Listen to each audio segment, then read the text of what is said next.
طبعا بنك سييب الفترة الأخيرة طرح أكتر من منتج محترم، طرح حسابات وشهادات وودايع كمان مميزة جدا.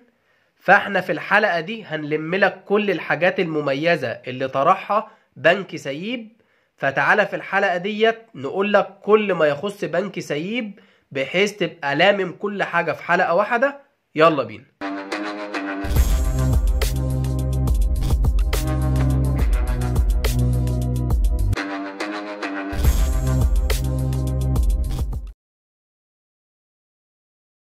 السلام عليكم اعزائي متابعي قناه بنوك مصر.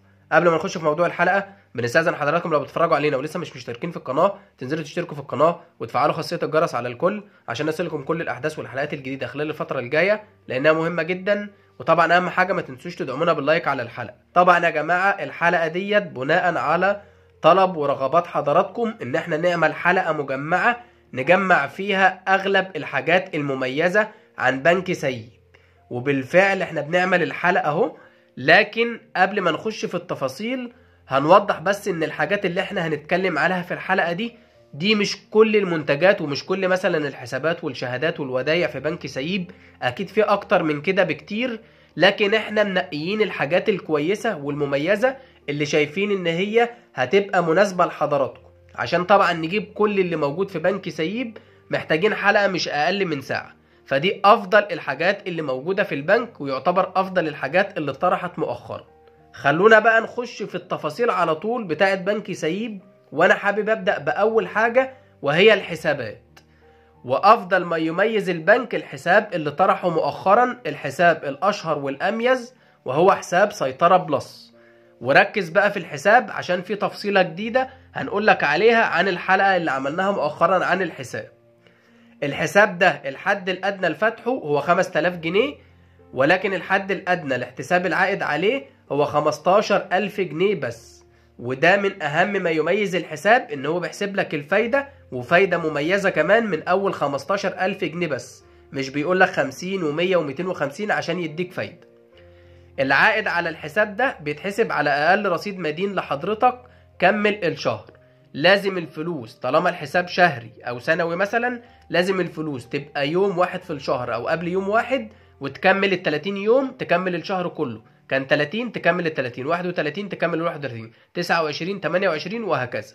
جيت في نص الشهر سحبت فلوسك او سحبت نصها مش هتاخد فايدة لو سحبتها كلها، لو سحبت نصها هتاخد فايدة على النص اللي كمل الشهر كله. العائد على الحساب ده في دوريتين صرف، شهري وسنوي على حسب العائد اللي حضرتك حابه. الحساب ده متاح للأفراد ومتاح للشركات أيضا. الحساب مقسم لشرايح، ودي الشرايح الجديدة اللي لسه البنك معدلها على الحساب ده. أول شريحة من 15000 لحد مليون جنيه العائد الشهري 20% والعائد السنوي 23%. وما زالت الشريحة دي زي ما قلنا قبل كده مميزة جدا، ان هو من 15000 جنيه بس يديك فايدة 20% شهري، ولو هتاخدها في نهاية السنة هتاخد 23%.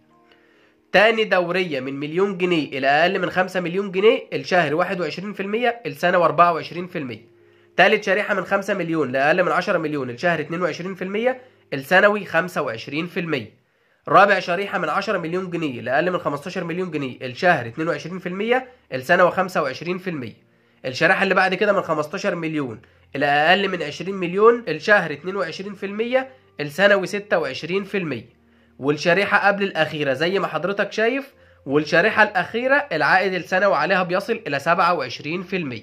طيب التفصيلة الجديدة على الحساب ده وهي إن البنك كاتب على موقعه الرسمي بالتفصيل كده برجاء العلم أنه تم إيقاف قبول الإيداعات أو إضافة أي مبالغ على حساب توفير سيطرة بلس ذو العائد الشهري للحسابات القائمة قبل تاريخ 1/6/2024 مع تطبيق العوائد أدناه. خلينا قبل ما أقولك العوائد اللي أدناه دي إيه نوضح لك إيه اللي كاتبه البنك ده بالظبط. البنك بيقولك إن العائد الشهري في حساب سيطرة بلس للحسابات اللي اتفتحت لحد يوم 1/6 هو وقف العائد عليها اللي في سيطرة بلس اللي هو 20 و21 و22 والكلام ده كله. لكن ما وقفوش على الناس اللي هتفتح الحساب الجديد، وده وفقا للكلام الرسمي من البنك اهو، ان هو من 1/6 والحسابات القايمه، يعني بعد 1/6 والحسابات الجديده شغال عادي الفايده الشهريه على حساب سيطره بلس.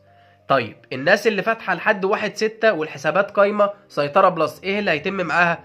البنك بيقول لك هيطبق ليها العوائد دي، اللي هي من 15,000 لأقل من مليون جنيه 20%، ومن مليون جنيه لأقل من 5 مليون برضو 20%، ومن 5 مليون لأقل من 10 مليون 22%، ومن 10 مليون إلى أقل من 20 مليون 25%. طيب نخش في الحساب التاني المميز برضو في بنك سيب، وهو الحساب اليومي، الحساب اللي بيدي فايدة كل يوم. الحساب اسمه حساب ميجا يوم بيوم. الحد الأدنى لفتح الحساب 5000 جنيه، ولكن الحساب العائد على الحساب ده من أول 10,000 جنيه بس، وده مميز برضو ان هو بيحسب لك الفايدة من أول 10,000 بس على حساب يومي. العائد على الحساب ده بيحسب كل يوم، وبينزل في حساب حضرتك كل يوم، بيتصرف لك كل يوم. وأيضا الحساب ده متاح للأفراد ومتاح للشركات، والحساب مقسم لشرايح، وأول شريحة من 10,000 إلى أقل من 25,000 15%، ثاني شريحة من 25,000 إلى أقل من مليون 19%، ثالث شريحة من مليون لأقل من 10 مليون 20%، والشريحة قبل الأخيرة من 10 مليون لأقل من 30 مليون 21%، وآخر شريحة لو رصيدك في الحساب ده أكبر من 30 مليون 22%. نخش على طول في تاني حاجة مميزة في بنك سيب، وهي الشهادات، وخمس شهادات مميزة بيقدمها البنك. أول شهادة اسمها شهادة برايم، شهادة ثلاثية المدة عليها 3 سنوات. العائد على الشهادة دي عائد 22% سنوي، لكن دورية الصرف ليه شهر، بيصرف كل شهر. والشهادة دي العائد عليها ثابت وبتجدد، ثابت طوال المدة، وبعد انتهاء مدة ال3 سنين بتجدد لمدة 3 سنين تانيين لو انت ما رحتش قلت للبنك انا مش عاوز اجددها.